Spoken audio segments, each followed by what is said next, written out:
Hello दोस्तों, नमस्कार। स्वागत है आपका आपके अपने YouTube चैनल पढ़ाई पाठशाला में। दोस्तों, जैसा कि हम सबको पता है कि बिहार की परीक्षा नज़दीक आ गई है, बीपीएससी की परीक्षा नज़दीक आ गई है तथा उसमें लगभग 15 से 17 दिन ही केवल बचे हैं। साथियों, इस परीक्षा को ध्यान में रखते हुए आप अब केवल और केवल रिवीजन तथा प्रैक्टिस पेपर शुरू कर दें। वो पढ़ने की घड़ी अब समाप्त हो चुकी है। बस आपने जो नोट्स बना रखा है उसका आप रिवीजन प्रतिदिन करें तथा प्रतिदिन कोशिश करें कि 2 प्रैक्टिस पेपर आप लगा लें। ठीक है, नया पढ़ने की कोई जरूरत नहीं है। रिवीजन और अभ्यास आप करते रहिए। साथियों, जो अगली परीक्षा होने वाली है वह है EMRS और DSSS की। साथियों, ये 2 परीक्षा इसी वर्ष होनी तय है और इस परीक्षा को ध्यान में रखते हुए मैं ये बोलूं तो कंपटीशन हाई रहने वाला है, क्योंकि अनुमान जो लगाया जा रहा है DSSS में कि सीटें बहुत कम रहेंगी, बहुत कम। इसीलिए जो कंपटीशन है वह बहुत हाई रहेगा। साथियों, हम ये ना सोचे कि अभी फॉर्म नहीं आया है, चाहे ये ना सोचे कि अभी परीक्षा 3-4 महीने बाद होनी है। हम अपनी तैयारी स्टार्ट कर दे। मैंने हिंदी साहित्य को कैसे पढ़ना है, हिंदी साहित्य को कैसे पढ़ना है, ये पिछले वीडियो में मैं एक बार चर्चा कर चुका हूं, उसको आप देखें। उस तरीके से हिंदी साहित्य को पढ़ना शुरू कर दे। मैं प्रतिदिन इन 80 प्रश्नों को लेकर आपके समक्ष आ रहा हूं और ये 80 प्रश्न केवल 80 प्रश्न ही नहीं, बल्कि इन 80 प्रश्नों की सहायता से मैं आप सबके बीच लगभग 300 से 400 प्रश्न सॉल्व करा रहा हूं, कॉन्सेप्ट क्लियर करा रहा हूं। दोस्तों, इसीलिए अब आपकी रिवीजन और तैयारी थोड़ी सी दुगुनी गति से बढ़ा दीजिए। विश्वास मानिए, आने वाली परीक्षा आपकी होगी, क्योंकि EMRS में सीटें अधिक हैं। इसलिए दोस्तों, EMRS की तैयारी बहुत थोड़ा सा मजबूती से करने की जरूरत है और DSSS में सीटें आपको नहीं मिलेंगी। तो जो साथी सोच रहे हैं हम DSSS में ताकत तरीके से पढ़ेंगे, वो उनका भ्रम है। इसलिए EMRS की तैयारी बहुत तेजी से, बहुत मजबूती से कीजिए। अगर EMRS का पेपर क्लियर हो जाता है तो DSSS का भी पेपर क्लियर हो जाएगा।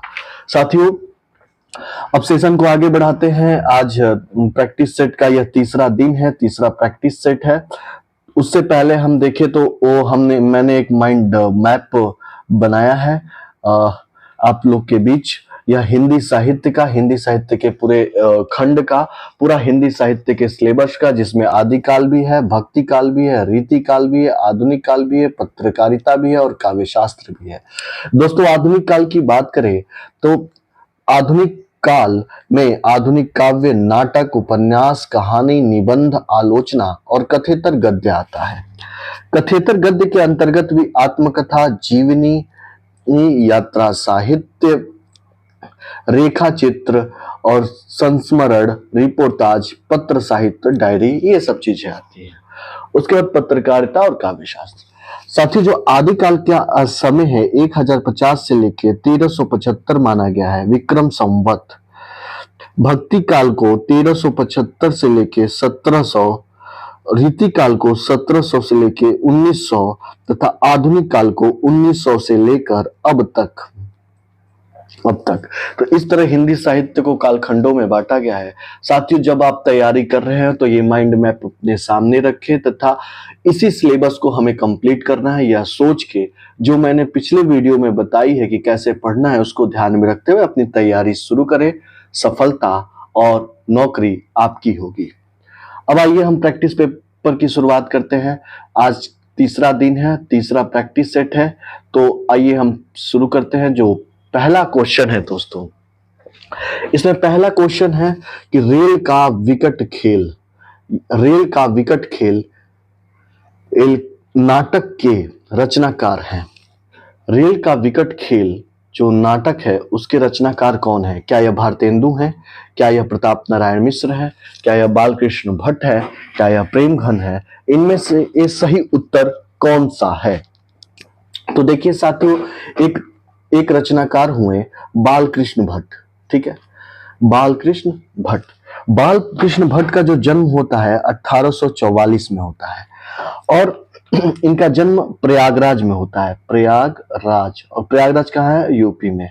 यूपी के प्रयागराज में 1844 में बाल कृष्ण भट्ट का जन्म होता है। बाल कृष्ण भट्ट जो थे एक बहुत बड़े निबंधकार थे और इन्होंने क्या लिखा है? नाटक। तो नाटककार भी थे तथा एक बहुत बड़े पत्रकार भी थे।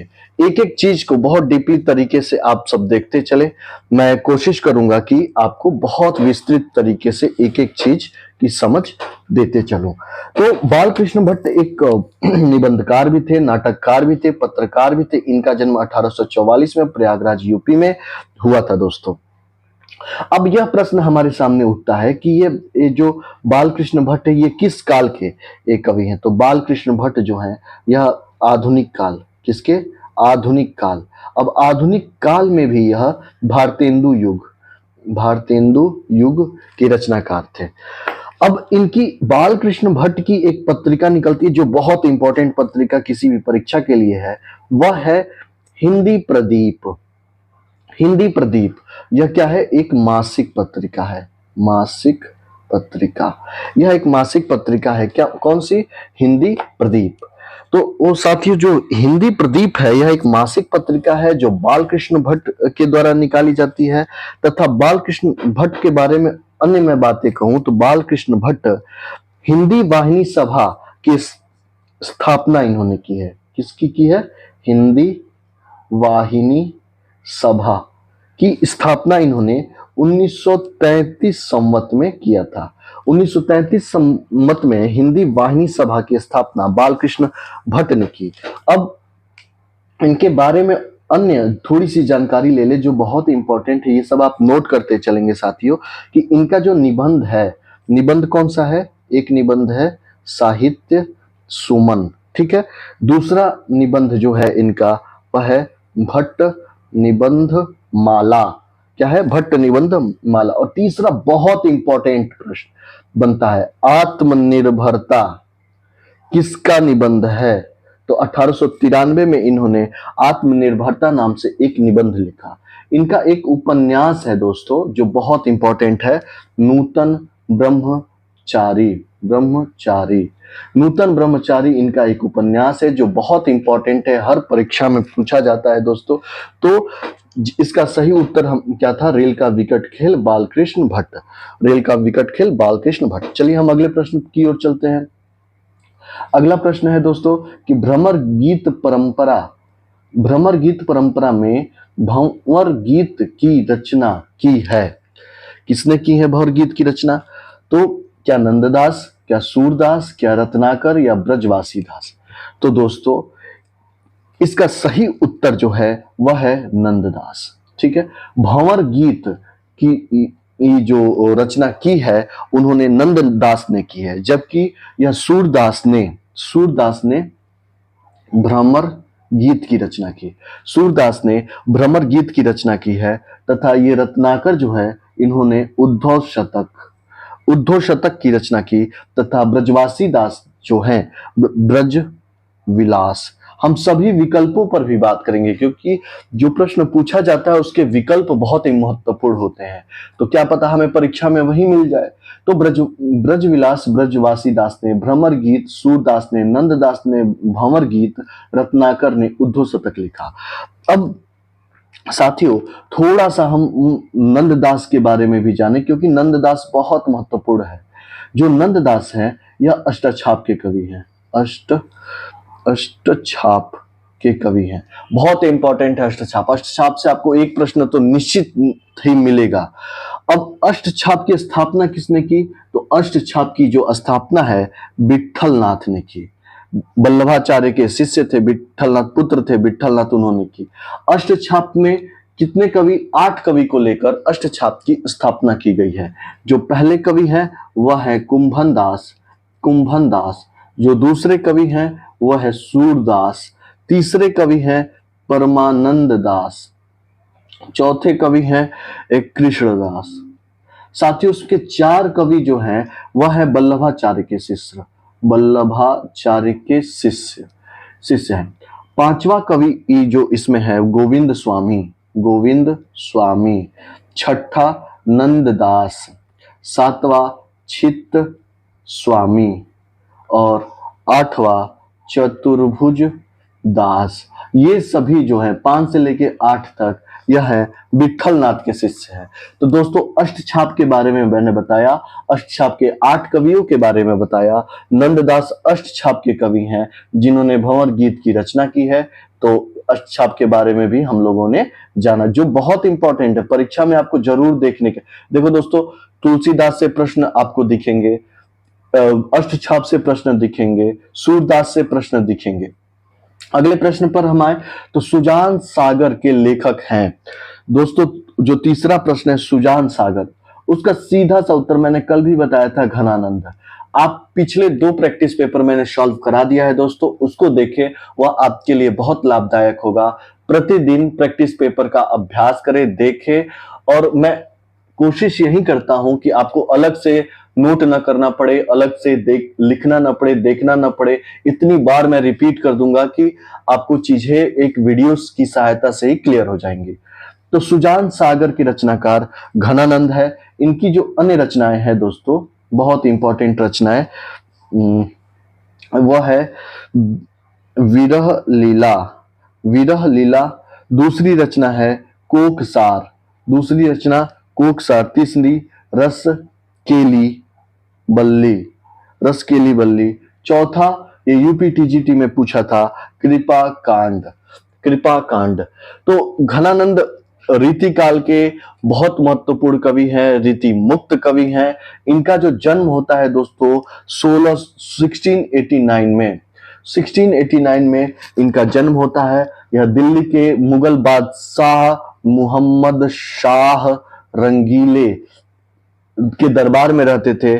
इनके बारे में कहा जाता था कि एक बार रंगीले ने कहा कि आपको सुनाए, और इन्होंने मना कर दिया कि जब इनकी प्रेमिका जो सुजान थी वह इनसे बोलेगी तभी जाके ये कुछ सुनाएंगे, गुनगुनाएंगे।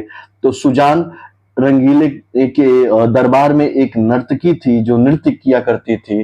तो घनानंद ने सुजान के सामने मुख करके और राजा के सामने पीठ करके ही एक कविता, दोहा, छंद सुनाया इन्होंने। तो शाह रंगीले ने इनको देश निकाला दे दिया। उसके बाद ये वृंदावन गए। कहां पे, ये प्रश्न पूछता है, वृंदावन गए, और वहां पर इन्होंने निम्बार्क संप्रदाय में दीक्षा ली, या निम्बार्क संप्रदाय में दीक्षित हुए दोस्तों। ठीक है, आइए हम अब अगले प्रश्न पे चलते हैं। अगला जो प्रश्न है, कलि कौतुक रूपक के लेखक हैं, कलि कौतुक रूपक के लेखक हैं। देखिए, कलि कौतुक रूपक क्या प्रेमघन, क्या प्रताप नारायण मिश्र, बालकृष्ण भट्ट, या इनमें से कोई नहीं। कलि कौतुक रूपक के जो लेखक हैं उसका सही उत्तर है दोस्तों प्रताप नारायण मिश्र। इनके बारे में बात करें तो प्रताप नारायण मिश्र जो थे दोस्तों, वह भारतेंदु कालीन कवि, भारतेंदु कालीन कवि थे। इनका जो जन्म हुआ, इनका जन्म 1857, देश की आजादी के समय, जो आजादी का जो बिगुल बजाया गया उस समय 1857 में। और यह उन्नाव जो यूपी में है, यूपी के उन्नाव डिस्ट्रिक्ट से यह आते हैं। इनका जन्म, यह बहुत व्यंग्यात्मकता के लिए यह प्रसिद्ध थे। इनके जो निबंध थे वह व्यंग्य शैली में लिखे जाते हैं दोस्तों। इनका निबंध कौन कौन सा है, धोखा, नारी, बालक, परीक्षा, नास्तिक, ये इनका निबंध है जो बहुत इंपॉर्टेंट है दोस्तों। धोखा और नारी ये सब तो बहुत बार परीक्षा में पूछे जा चुके हैं। तो प्रताप नारायण मिश्र के बारे में और बात करें तो इनका एक नाटक है गो संकट, एक है भारत दुर्दशा, ठीक है, एक है हठी हमीर, फिर एक है कलि कौतुक, ठीक, एक है संगीत शाकुंतला, शाकुंतला। ये इसके महत्वपूर्ण नाटक है दोस्तों। इसको आप लोग याद रखें, बार बार वीडियो को देख सकते हैं, ठीक है। जो केवल और केवल इंपॉर्टेंट होगा वही मैं बताऊंगा दोस्तों। तो ये है बालकृष्ण भट्ट। अगले प्रश्न पे चलते हैं कि ज्ञान बोध, ज्ञान बोध के रचनाकार कौन है? देखिए, ज्ञान बोध, ज्ञान से संबंधित जो चीजें आ जाए, ज्ञान बोध, तो वो मल्लुक दास है। मल्लुक दास, बेशक इनका नाम मल्लुक दास है, लेकिन मल्लुक दास इलाहाबाद के रहने वाले थे और बहुत ज्ञानी व्यक्ति थे। इनकी जो अन्य रचनाएं हैं वह है रतन खान। क्या है? रतन खान। एक है, इंपॉर्टेंट है, कई बार पूछा गया है, भक्त विरुदावली। भक्त विरुदावली। एक है पुष्प विलास। पुष्प विलास, ठीक है। और जो मल्लुक दास हैं वह अवधि और ब्रज भाषा में रचनाएं रचते थे। एक मल्लुक दास की ये बहुत प्रासंगिक कविता सबके मुंह पे आती है कि अजगर करे न चाकरी, ये पंछी करे न काम, दास मल्लुका कह गए सबके दाता राम।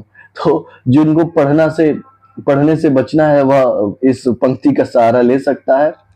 आइए हम अगले प्रश्न पे चलते हैं। प्रश्न नंबर 6, सुदामा चरित्र के लेखक हैं।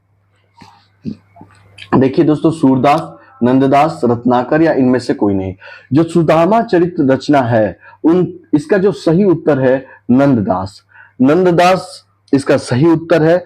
सुदामा चरित्र के लेखक नंददास है। इनकी जो अन्य रचनाएं हैं दोस्तों, ये बहुत इंपॉर्टेंट रचना है, अनेकार्थ मंजरी, ठीक है। फिर एक और इंपॉर्टेंट, श्याम सगाई, ठीक, रुक्मणी मंगल। रुक्मणी मंगल। अभी हमने बात की भंवर गीत, बहुत इंपॉर्टेंट। फिर इनके तो सारी रचनाएं मुझे लगता है कि इंपॉर्टेंट है, जो हमेशा प्रश्न पूछा जाता है। नंददास से आपको एक प्रश्न हमेशा दिखेगा दोस्तों, इसीलिए नंददास को, अष्टाछाप के कवियों को आपको पढ़ के जाना है। एक है रास पंचाध्यायी। रास पंचाध्यायी। अन्य भी है बहुत सारे, जैसे एक है गोवर्धन लीला, ठीक है, गोवर्धन लीला। तो इस तरीके से नंददास की रचनाएं हैं दोस्तों। थोड़ा सा नंददास पे हम नजर डालें तो नंददास अष्टाछाप के कवि हैं, ठीक है। नंददास जो है दोस्तों, यह ब्रज भाषा के संत कवि माने जाते हैं। ब्रज भाषा के संत कवि। यह जो है दोस्तों विठल नाथ के शिष्य हैं। किसके? विठल नाथ। पूछ देगा प्रश्न के शिष्य हैं, शिष्य हैं। ये नवोदय का भी परीक्षा हुआ, टीजीटी पीजीटी का, उसमें एक प्रश्न ऐसे ही पूछ दिया था कि नंददास किसके शिष्य हैं, तो वल्लभाचार्य, विठल नाथ, सुंदरदास, इस तरीके से दे दिया था। और नंददास ने का संप्रदाय जो है वल्लभ संप्रदाय में इन्होंने दीक्षा ग्रहण की, ठीक है। अब आए हम अगले प्रश्न पे, थोड़ी सी जल्दीबाजी में करेंगे क्योंकि बहुत समय लग जाता है एक प्रश्न को सॉल्व करने में। मैं केवल प्रश्न ही सॉल्व नहीं कराता, बल्कि उस प्रश्न का विस्तृत रूप से वर्णन करने की कोशिश करता हूं। अगला प्रश्न है दोस्तों कि आचार्य महावीर प्रसाद द्विवेदी रचित अर्थशास्त्र विषय का ग्रंथ है। क्या अर्थशास्त्र की भूमिका, आर्थिक व्यवस्था, भारतीय अर्थनीति, संपत्ति शास्त्र? इसका जो सही उत्तर है दोस्तों वह है कि आचार्य महावीर प्रसाद द्विवेदी रचित अर्थशास्त्र विषय का ग्रंथ संपत्ति शास्त्र से ये चीजें हैं दोस्तों। और इसके बारे में है कि हम महावीर प्रसाद द्विवेदी के बारे में बात करें तो महावीर प्रसाद द्विवेदी युग के रचनाकार हैं। द्विवेदी युग के रचनाकार हैं। इन्हीं के नाम पर द्विवेदी युग पड़ा। इनका जो जन्म है दोस्तों 1864 ईस्वी में हुआ। जन्म मृत्यु इतना परीक्षा में नहीं पूछता है, लेकिन आपको ध्यान में रहे कि कौन कब के रचनाकार हैं। इनके बारे में अगर आप पढ़ेंगे तो पाएंगे कि 80 रचनाएं इनकी मौलिक और अनुदित मिलेंगी आपको। अनुदित और मौलिक 80 रचनाएं मिलेंगी। इनकी जो अन्य रचनाएं हैं दोस्तों, एक रचना है इनका काव्य मंजूषा इनकी एक रचना है। दूसरी रचना सुमन है। एक इनका बहुत इंपॉर्टेंट है कि सगरो नरक ठिकाना नहीं। सगरो नरक ठिकाना नहीं, बहुत इंपॉर्टेंट है, इसलिए इसको ध्यान रख के चले। प्रश्न को हल करते चले, प्रश्न के साथ प्रश्न के बारे में भी आप जानते चले। आइए हम अगले प्रश्न पे चलते हैं कि उत्तर रामचरित के रचनाकार कौन है। दोस्तों यह प्रश्न आपके EMRS SSSB तथा बिहार में पूछे जाने की संभावना बिल्कुल नहीं है। यह प्रश्न जो विद्यार्थी यूपी में TGT तथा PGT की तैयारी कर रहे हैं उसके लिए यह प्रश्न बहुत महत्वपूर्ण है। तो उत्तर रामचरित के जो रचनाकार हैं वह है भवभूति। उत्तर रामचरित के रचनाकार हैं वह है भवभूति। इनकी जो अन्य रचनाएं हैं दोस्तों, एक है मालती माधव और दूसरी जो रचना है महावीर चरित, तीसरी जो है उत्तर रामचरित। तो तीन रचना है, मालती माधव, महावीर चरित, उत्तर रामचरित। यह फिर से मैं बता रहा हूं कि EMRS SSSB तथा अभी जो रिसेंटली BPSC की परीक्षा होनी है उसमें यह प्रश्न नहीं पूछेगा, लेकिन TGT और PGT यूपी में यह परीक्षा तय है आना। चलिए हम 8 प्रश्न हो गए, 9वें प्रश्न पे चलते हैं साथियों। हमारा 9वां प्रश्न है कि मंगलसूत्र शीर्षक अधूरे उपन्यास के लेखक का नाम क्या है। देखो, उपन्यास सम्राट, कहानी सम्राट किसको कहा गया है, तो प्रेमचंद को कहा गया है। प्रेमचंद की मृत्यु हो गई इस टाइम पे, मंगलसूत्र की जब वो रचना कर रहे थे, मंगलसूत्र लिख रहे थे। प्रेमचंद का जन्म 1880 में हुआ। कहां पर हुआ ये हमेशा पूछ देता है। लमही में हुआ। लमही कहाँ है, तो यह है बनारस में। बनारस में लमही है। लमही में 1880 में प्रेमचंद का जन्म हुआ। इन्होंने लगभग 300 कहानियां लिखी जो मानसरोवर नाम से, मानसरोवर, ये भी प्रश्न पूछता है, मानसरोवर नाम से 8 खंडों में विभाजित है दोस्तों।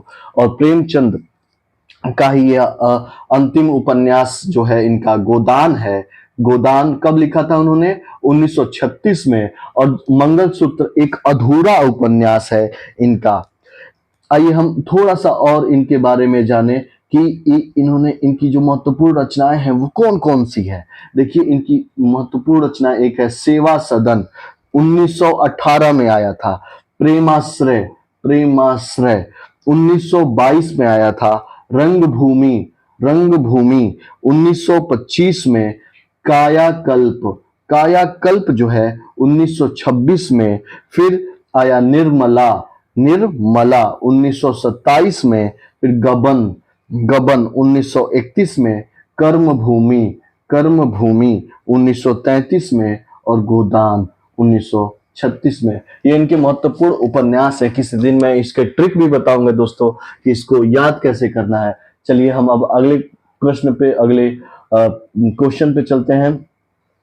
अगला प्रश्न जो हमारा है, घुमक्कड़ शास्त्र नामक ग्रंथ के लेखक हैं नागार्जुन, मुक्तिबोध, विद्यानिवास मिश्र, राहुल सांकृत्यायन। तो प्रिय साथियों, इस जो घुमक्कड़ से शब्द से संबंधित कोई प्रश्न अगर आ जाता है तो उसका सीधे सीधे उत्तर राहुल सांकृत्यायन हो जाता है दोस्तों। राहुल सांकृत्यायन के बारे में मैं बताऊं तो राहुल सांकृत्यायन घुमक्कड़ प्रवृत्ति के व्यक्ति थे।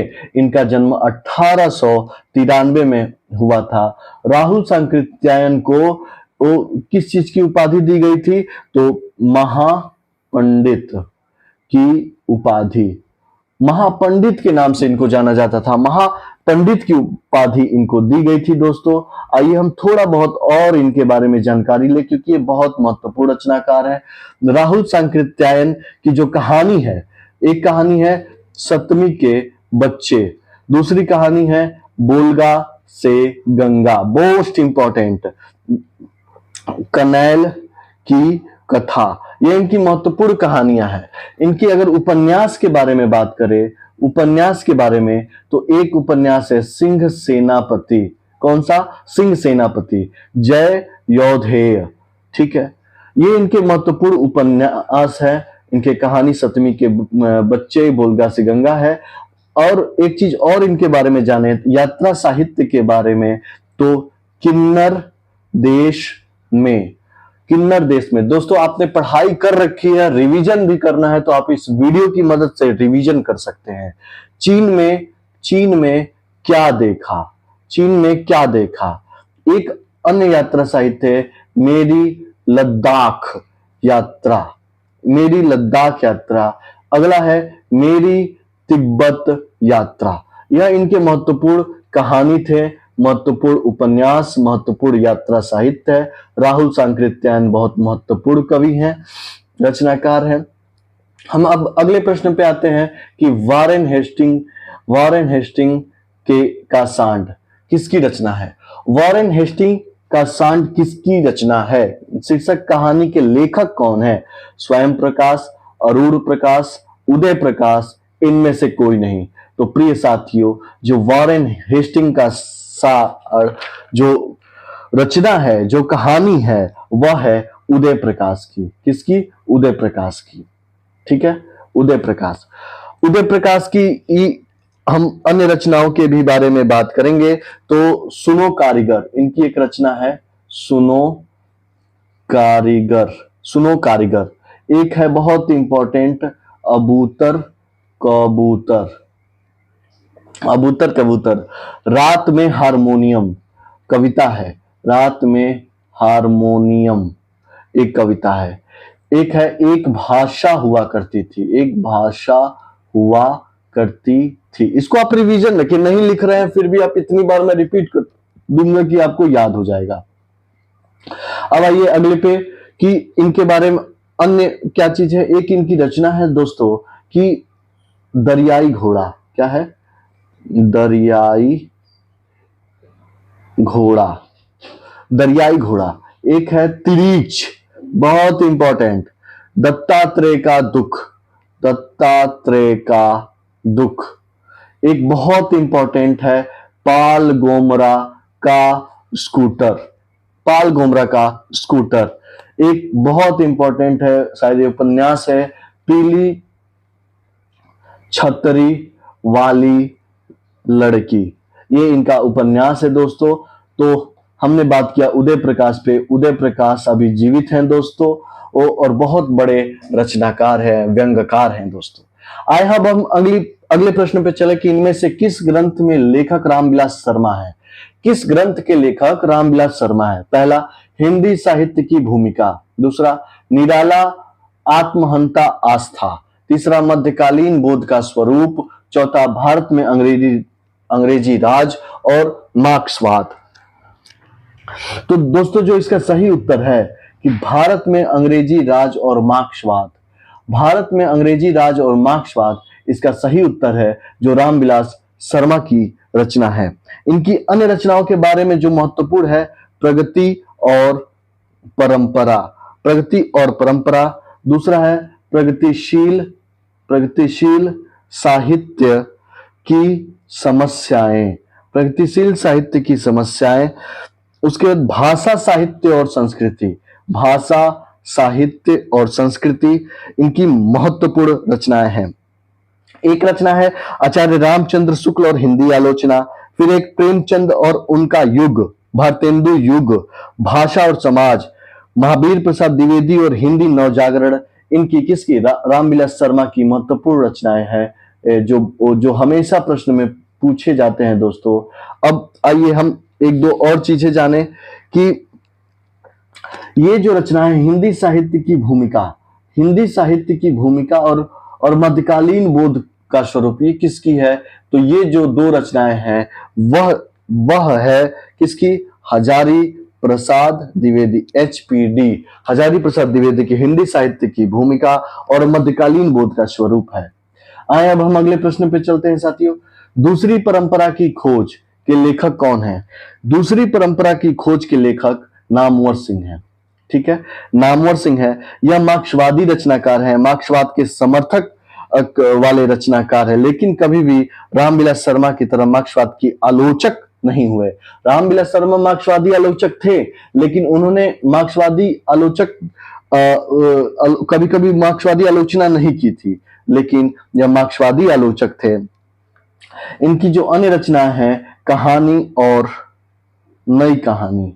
दोस्तों कहानी के बारे में जिसको समझना हो, गंभीरता से समझना हो, जिसको शोध करना हो कहानियों पर, ये किताब पढ़ सकता है, कहानी और नई कहानी। एक कविता है, बहुत अच्छी रचना है, छायावाद। केवल एक खंड, आधुनिक काल के एक खंड छायावाद को लेकर ही इन्होंने एक पुस्तक लिख दी है। बहुत अच्छी किताब है, पढ़ सकते हैं।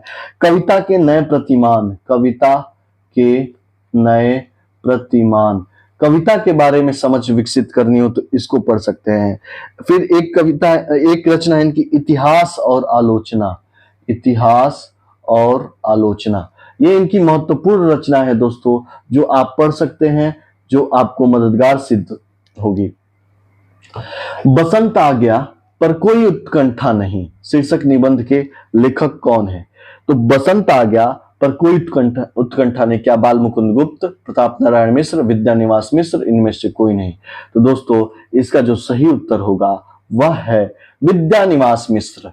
इसका सही उत्तर है विद्यानिवास मिश्र। साथियों, विद्यानिवास मिश्र का जो जन्म हुआ था वह 1926 में हुआ था, तथा इनकी जो अन्य रचनाएं हैं, अन्य रचनाएं बसंत आ गया पर कोई उत्कंठा नहीं, विद्यानिवास मिश्र का है। फिर एक रचना है इनकी, मेरे राम का मुकुट भीग रहा है, बहुत इंपॉर्टेंट, मेरे राम का मुकुट भीग रहा है। मैंने सील सील पहुंचाई, तुम चंदन हम पानी, ये इनकी महत्वपूर्ण निबंध है।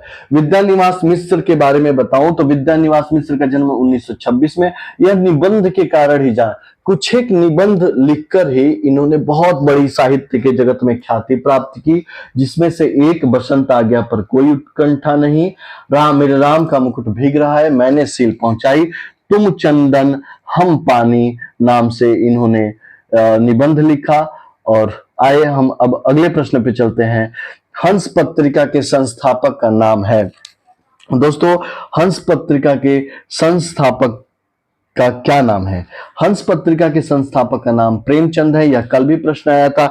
जो प्रश्न रिपीट हो रहे हैं समझे कि वो बहुत महत्वपूर्ण प्रश्न है, उसको ठीक से पढ़ने हैं।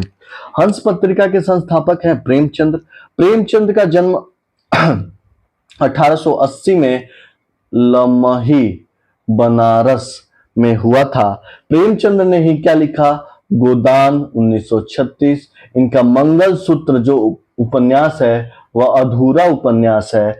इनकी रचना है गबन गबन गबन, फिर सेवा सदन, फिर प्रेमाश्रय, उनके उपन्यास है। एक इनकी कहानी है बूढ़ी काकी, क्या है? बूढ़ी काफी, सदगति।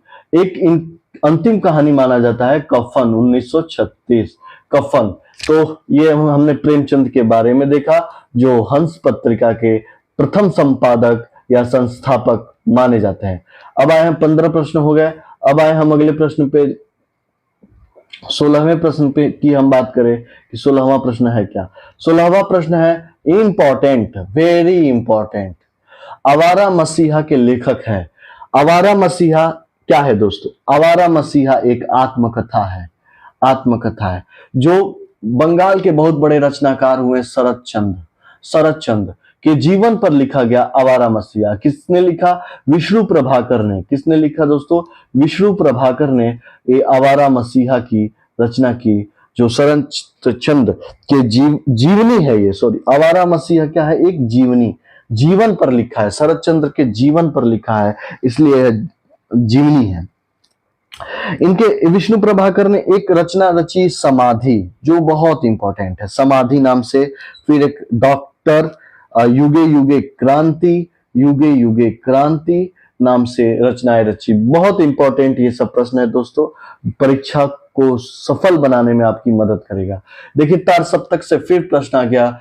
2 टेस्ट सीरीज मैंने पीछे कराई हैं, उन दोनों में भी तार सप्तक से प्रश्न थे, यहां पर भी तार सप्तक से प्रश्न है। इसका मतलब तार सप्तक बहुत महत्वपूर्ण है। जब आप जाएंगे तो या तो अज्ञेय से संबंधित या तार सप्तक से संबंधित आपको प्रश्न देखने को मिलेगा। तार सप्तक का प्रकाशन वर्ष, ये तो मैंने इतनी बार रिपीट कर दिया है कि आंख बंद करके भी आप बिना ऑप्शन देखे भी बता सकते हैं कि तार सप्तक की जो स्थापना हुई थी 1943 में हुई थी, तार सप्तक की स्थापना दोस्तों।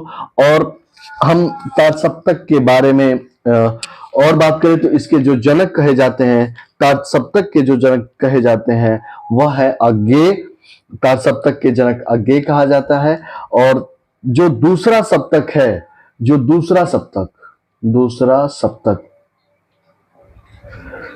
सप्तक है, उसकी जो रचना हुई थी 1951 में हुई थी।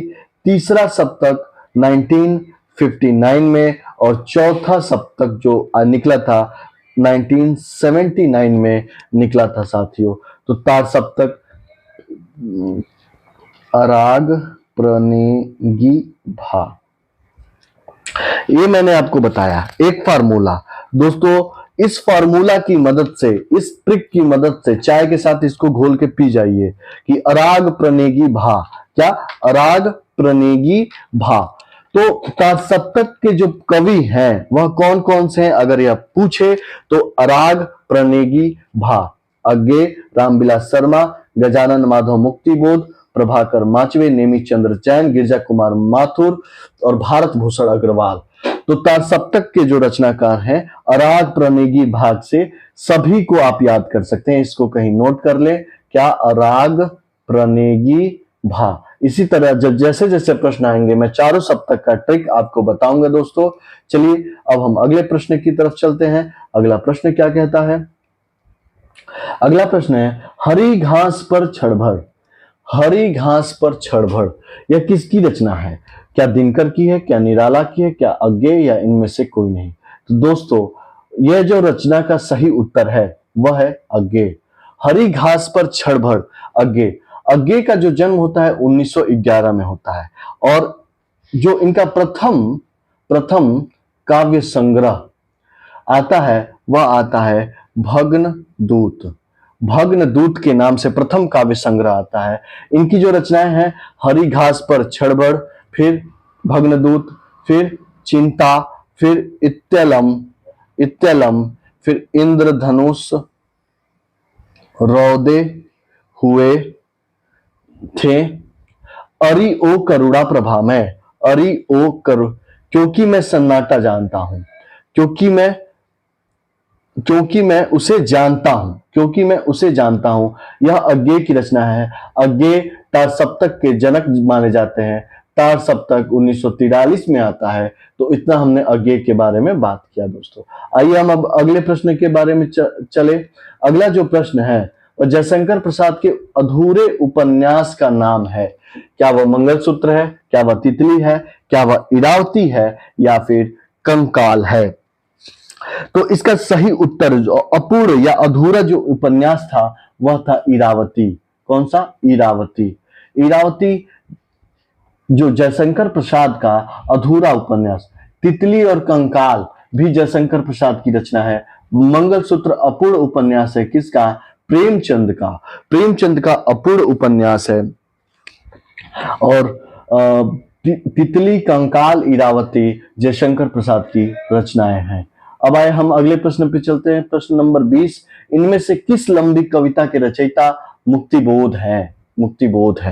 इनमें से किस लंबी कविता के? देखिए मुक्तिबोध को इसका पहले पूरा नाम बताइए। इसका पूरा नाम है गजानन माधव मुक्तिबोध। इसका पूरा नाम गजानन माधव मुक्तिबोध है। मुक्तिबोध के बारे में अगर हम बात करें तो गहन अनुभूति और तीव्र इंद्रिय बोध के कवि माने जाते हैं। गहन अनुभूति और तीव्र इंद्रिय बोध के कवि माने जाते हैं। इनकी मुक्तिबोध की एक रचना है अंधेरे में लंबी रचना है।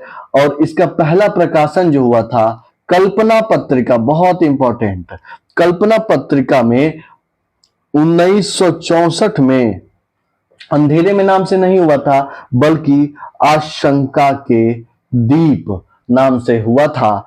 तथा मुक्तिबोध की जो अन्य रचनाएं हैं वह बहुत इंपॉर्टेंट, चांद का मुंह टेढ़ा है 1964।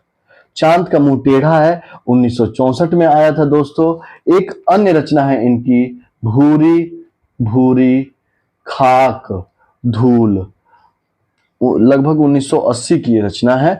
ठीक है, तो मुक्तिबोध के बारे में इतने हम लोगों ने समझा। आइए अब हम अगले प्रश्न के, मुक्तिबोध बहुत इंपॉर्टेंट कवि हैं, प्रथम तार सप्तक के रचनाकार हैं ये, इसलिए और महत्वपूर्ण हो जाते हैं। अगला जो प्रश्न है दोस्तों कि भारत मित्र पत्र प्रकाशित होता है, भारत मित्र पत्र कहां से प्रकाशित होता है? क्या यह कलकत्ता से होता है, कानपुर से होता है, पटना से, या फिर दिल्ली से? जो भारत मित्र नामक पत्र है दोस्तों, यह पत्र कलकत्ता से प्रकाशित होता है। यह पत्र तिलक, जो तिलक जी थे, उनकी प्रखर राजनीति और समर्थक पत्र था। तिलक जी का समर्थक पत्र था, उनके राजनीतिक के बारे में समर्थन देता था। यह द्विवेदी युग में एकमात्र उल्लेखनीय दैनिक पत्र है। एक महत्वपूर्ण प्रश्न की मासिक है कि दैनिक है, तो भारत मित्र एक दैनिक पत्र है, इसको जरूर नोट करें, याद करें। ये तो यहां तक हम लोगों ने देखा भारत मित्र के बारे में। और एक प्रश्न ये आएगा कि भारत मित्र के संस्थापक कौन थे, संपादक कौन थे? तो इसके संपादक थे दोस्तों अंबिका प्रसाद वाजपेयी। अंबिका प्रसाद वाजपेयी ने भारत मित्र की संपादन किया। ठीक है, और कब किया? 1935 में, 1935। तो हमने भारत मित्र के बारे में बहुत विस्तृत रूप से समझा कि भारत मित्र जो है कलकत्ता से निकलती थी, यह तिलक जी के बारे में लिखती थी, इनके राजनीति के बारे में लिखती थी। भारत मित्र जो है यह दैनिक पत्रिका थी, और भारत मित्र जो है यह 1935 में निकली थी, जिसके संपादक अंबिका प्रसाद वाजपेयी हैं। अब इससे अच्छा, इससे विस्तृत आपको कोई नहीं बता सकता है दोस्तों, यह मैं अंत कर रहा हूं बताने का। चलिए अगले प्रश्न पे चलते हैं। हृदय वाणी एवं अंगवधु किसकी वाणी के संकलन है? देखिए, जो दादू दयाल हैं, दादू दयाल के वाणियों का संग्रह है हृदय वाणी और अंगवधु। दादू दयाल के ये संकलन है हृदय वाणी और अंगवधु। चलिए अगले प्रश्न पे चलते हैं। मनीषी की लोक यात्रा किसकी जीवनी है? मनीषी की लोक यात्रा किसकी जीवनी है? क्या यह प्रेमचंद की, निराला की, कविनाथ गोपीराज की, या शरतचंद्र की? मनीषी की लोक यात्रा किसकी जीवनी है? तो दोस्तों यह कविनाथ गोपीनाथ जी की है। मनीषी की लोक यात्रा भगवती प्रसाद सिंह द्वारा प्रणीत कविनाथ गोपीराज की जीवनी है। ठीक है, अब प्रेमचंद की एक जीवनी है। प्रेमचंद की कौन सी जीवनी है? कलम का सिपाही। कलम का सिपाही प्रेमचंद की जीवनी है। ठीक है, निराला की साहित्य साधना, निराला की है, निराला की साहित्य साधना, निराला की साहित्य साधना। और अभी हमने बात किया कि शरतचंद्र के जीवनी पर लिखा है आवारा मसीहा। आवारा मसीहा किसने लिखा? विष्णु प्रभाकर ने लिखा है दोस्तों। चलिए हम अगले प्रश्न पे चले। प्रश्न नंबर 24 है कि तत्वदीप निबंध किसकी रचना है? तत्वदीप निबंध किसकी रचना है? क्या यह वल्लभाचार्य की है, क्या यह निम्बार्काचार्य की है, नाभादास की है, या नंददास की है? प्रिय साथियों, तत्वदीप निबंध वल्लभाचार्य की रचना है। तत्वदीप निबंध वल्लभाचार्य की रचना है। वल्लभाचार्य विठल दास के गुरु थे, उनके पिता थे। अष्टछाप के 4 शिष्य वल्लभाचार्य के शिष्य थे। आइए हम अब अगले प्रश्न पे चले। 24 हो गया है, 25 नंबर प्रश्न है। 25वां प्रश्न है, रूपा जीवा उपन्यास है। दोस्तों रूपा जीवा उपन्यास किसका है? रूपा जीवा उपन्यास है लक्ष्मी नारायण लाल का। रूपा जीवा उपन्यास लक्ष्मी नारायण लाल का उपन्यास है। लक्ष्मी नारायण लाल का जो जन्म हुआ है 1927 में हुआ था। सॉरी, 1927 में लक्ष्मी नारायण लाल का जन्म हुआ था। इनकी जो अन्य रचनाओं के बारे में बात करें दोस्तों, तो एक रचना है अंधा कुआं 1956 में। दूसरी महत्वपूर्ण मादा कैक्टस 1956 में, मादा कैक्टस। सुदर रस। फिर एक है सूखा सरोवर। सूखा सरोवर एक महत्वपूर्ण, तीन आंखों वाली मछली। तीन आंखों वाली मछली। अगला है दर्पण, मिस्टर अभिमन्यु। एक है कर्फ्यू, ठीक है। एक है दूसरा दरवाजा, लक्ष्मी नारायण लाल की जो रचना है कि मादा कैक्टस, अंधा कुआं, फिर सूखा सरोवर, तीन आंखों वाली मछली, दर्पण, मिस्टर अभिमन्यु, कर्फ्यू, दूसरा दरवाजा। यह इनकी महत्वपूर्ण रचनाएं हैं दोस्तों। किसी ने देखिए याद करने का बहुत अच्छा एक, मुझे कैसे याद हुआ, ट्रिक के साथ आप बनाए, अपने से जोड़ के, अपने फैमिली मेंबर से जोड़ के, अपने किसी स्थान से जोड़ते हुए या उस नाम से जोड़ते हुए कई ट्रिक बना ले। आइए हम अब 26वें प्रश्न पे चलते हैं। आलोचना को भाषीय रीतिबद्धता से उन्होंने वैसे ही मुक्त किया है जैसे निराला ने कविता को छंदों के बंधन से उपयुक्त कथन किससे के संबंध में है? क्या नामवर सिंह के संबंध में है? क्या रामविलास शर्मा के संबंध में है? डॉक्टर नगेंद्र या फिर रामचंद्र शुक्ल? तो साथियों इसका सही जो उत्तर है, यह जो कथन है वह डॉक्टर रामविलास शर्मा का है। रामविलास शर्मा ने कहा कि आलोचना को भाषाई रीतिबद्धता से उन्होंने वैसे ही मुक्त किया है जैसे निराला ने कविता को छंदों के बंधन से मुक्त किया। ठीक है, आइए हम अगले प्रश्न पे चले। इंपॉर्टेंट अर्धकथानक नामक कृति की विधा क्या है? क्या यह जीवनी है, रिपोर्टाज है, आत्मकथा है, यात्रा साहित्य है? इसका जो सही उत्तर है दोस्तों वह है आत्मकथा। ठीक है, एक व्यक्ति हुए बनारसी दास जैन। बनारसी दास जैन ने एक आत्मकथा लिखी, कब? 1641 में।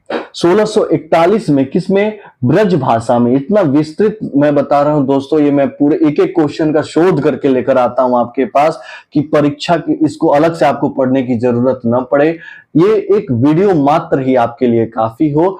तो बनारसी दास जैन एक हुए जो ब्रज भाषा में 1641 में अर्धकथानक नाम के एक रचना रची, जो हिंदी की पहली आत्मकथा मानी जाती है। ठीक है, हिंदी की पहली आत्मकथा कौन है? तो बनारसी दास कृत ब्रज भाषा में 1641 में अर्धकथानक। आइए अब अगले प्रश्न पे चलते हैं कि वैद्यनाथ मिश्र किसका वास्तविक नाम है?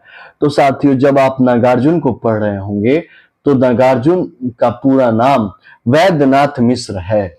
नागार्जुन का, फिर से मैं रिपीट कर रहा हूं, नागार्जुन का पूरा नाम वैद्यनाथ मिश्र है। ये अपनी रचनाएं जो रचते थे यात्री उपनाम से रचते थे। यात्री उपनाम से रचनाएं रचते थे। फिर उन्होंने 1937 में, स्टार्टिंग में ये यात्री नाम से, 1937 में बौद्ध धर्म को स्वीकार किया, बौद्ध धर्म धारण किया।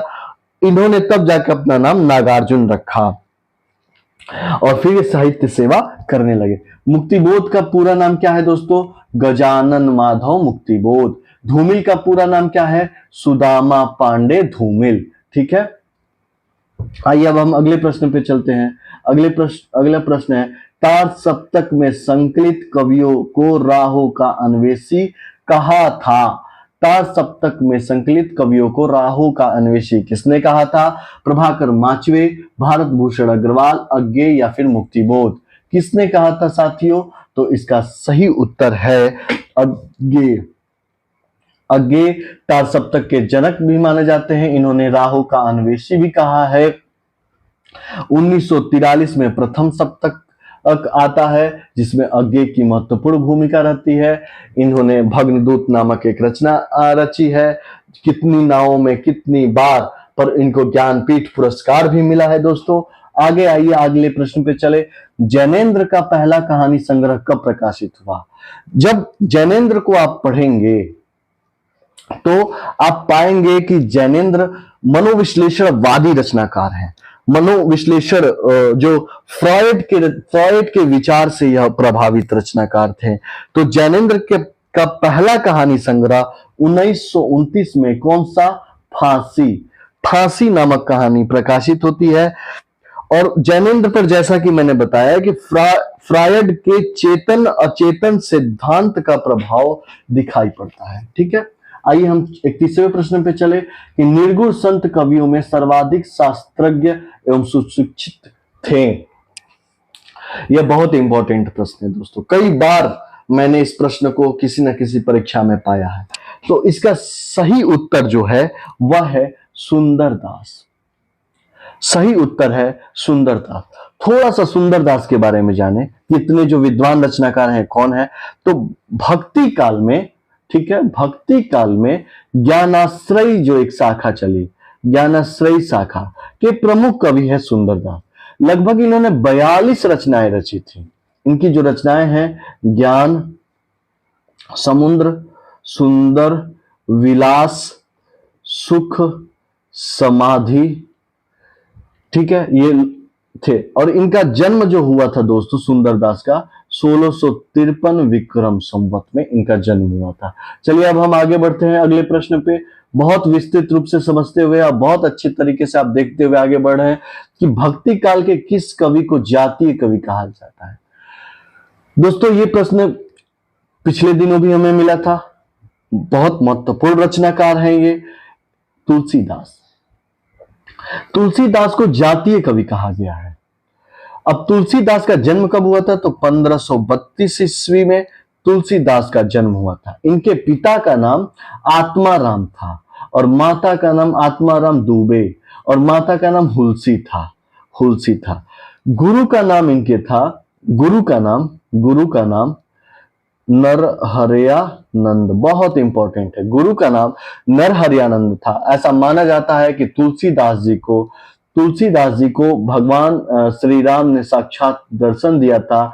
इसका वर्णन कि चित्रकूट के घाट पे भय संतन की भीड़, तुलसीदास चंदन घिसे तिलक देत रघुबीर में पाया जाता है। ठीक है, आगे चलते हैं। तुलसीदास जी के बारे में एक अन्य इनकी रचना है जो बहुत इंपॉर्टेंट है, वह है रामचरितमानस।